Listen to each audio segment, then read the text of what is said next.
My dearest beloved, have you ever experienced na kahit ang dami mo ng achievements, success, milestones sa mata ng ibang tao ay tila ba parang meron ka pa rin hinahanap na something deeper, something that feels more genuine and feels more aligned with your soul? If you answered yes, then this podcast episode is for you. Hi, my name is Glay and I am the founder of Kagandahang Taglay. And here in my channel, I talk about different ways that we can do in order for us to live a flourishing life as God's beloved. Handa ka na bang kiligin? Let's begin. Today, I am going to share with you 3 important things. This is something na sa tingin ko, lahat tayo ay dapat nating pinagmumunihan. Have you heard of the song, Who Am I? Diba? Who am I? Sino ka nga ba? Anong lens ang ginagamit mo para tingnan mo ang iyong sarili? Bakit napakahalagang isipin natin ito? Kasi kung ano yung lens na ginagamit natin, ayun din ang paraan na makakaapekto kung paano natin titingnan ang ating buong pagkatao mula ulo hanggang baba. It will also affect how we think, how we speak, and how we behave or how we act.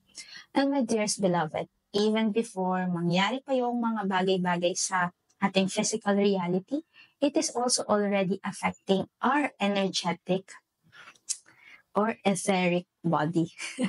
Since I am a Reiki practitioner, gusto ko lang din banggitin yan sa inyo.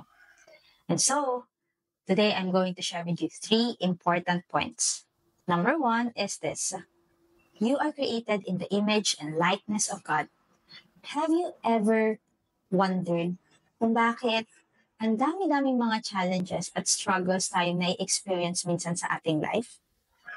Little did we know that these challenges helps us to bring out the goodness that is already within us. And sometimes, medyo natatagalan nga lang. And sometimes, parang nagwa-wonder tayo, lilitaw pa kaya iyon?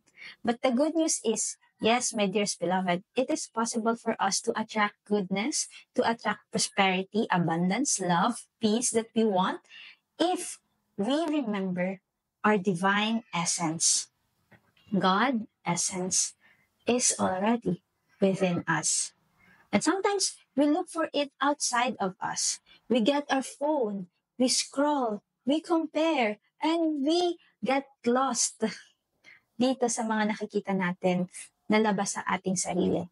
We think na parang, teka, kamahal-mahal pa ba ako? Karapat-dapat pa ba akong makatanggap ng aking mga hinihinging prayers?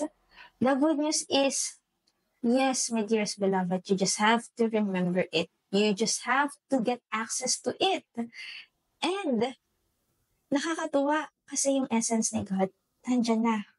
That means, all the things that we need in this world is already within us. We just have to remember it. To be still, to get access to it, to connect with it in ways na genuine, align sa atin. And maraming mga tools para gawin natin iyon. And if you're excited to know about the different tools, then maybe you might consider joining my Glimmer program. It is a program that is designed for heart-centered professionals and educators and leaders who are ready to dive within themselves and use the different tools in order for you na kiligin sa buhay. And then, the second point that I want to share with you is this. You are fearfully and wonderfully made. Nakakatawang isipin, no? Like, mula ulo hanggang paa, bawat parts ng ating pagkatao ay pinag-isipang maigi. Di ba nakaka-excite isipin? Or minsan wow, pwede pala yun? Like, kung paano nag-work yung ating katawan, kung paano nagko-coordinate yung different organs sa ating body. Nakaka-excite, nakaka-amaze if we only take our time to appreciate it. Madalas kasi, ang tinitingnan lang natin ay yung mga parts of us na nai-insecure tayo. We try to hide it. We get busy. How can we cover this insecurities, this part of us na parang ang hirap nating tanggapin, ayaw nating ipakita sa maraming tao? Now, my dearest beloved, valid naman yan. But also, I am inviting you to see it as it is, to be with it, and to maybe, if you can, appreciate it. Because even though mayroon tayong mga ganyang parts sa ating sarili, you're still working. And that means you're still alive. The moment that you are still here on earth, marami pang pag-asa, marami ka pang pwedeng gawin na pwedeng magbunga ng mga magagandang bagay. Hindi lamang para sa iyong sarili, kundi para din sa iba. And the third point that I want to share with you is this. God never leave your side. God is always excited to be with you at hindi siya nawawala sa'yo. So maybe take this episode as an invitation to connect with the divine God, to anchor yourself, your sense of self-worth with the divine God. Anchor it, i-root mo doon sa love ni God because God's love never change. At kahit hindi pa perfect yung ating grade, hindi pa perfect yung ating job, hindi pa perfect yung relationship, hindi perfect yung mga sitwasyon na nagaganap sa ating buhay, one thing never change. God's love is always there. So you don't have to wait for the perfect moment in order to be happy. You can be happy now. You can feel joy. You can feel the kilig right now. And even though may mga challenges, know that you are supported. The love of God is always available for you. If you don't know how to access it, maybe you can work with me. I love to share with you the tools from the science perspective, from the energetic perspective, from the faith perspective, kung paano nakatulong itong mga tools na ito sa akin. And let me end this podcast episode with a very personal sharing. Before, I used to anchor my sense of self-worth with my way of achieving things. Yung tipong efficient, effective, na-achieve ko lahat. Tapos, may pagkakataon na sumimplang ako, nadapa. Tila ba, hindi ko na makilala yung aking sarili. Hindi na ko feeling ko, hindi na ako yung magaling naglay. Babalik pa ba yun? Gagaling pa kaya ako? Mga ganun bagay. It affected my mental health, my physical health, my emotional health.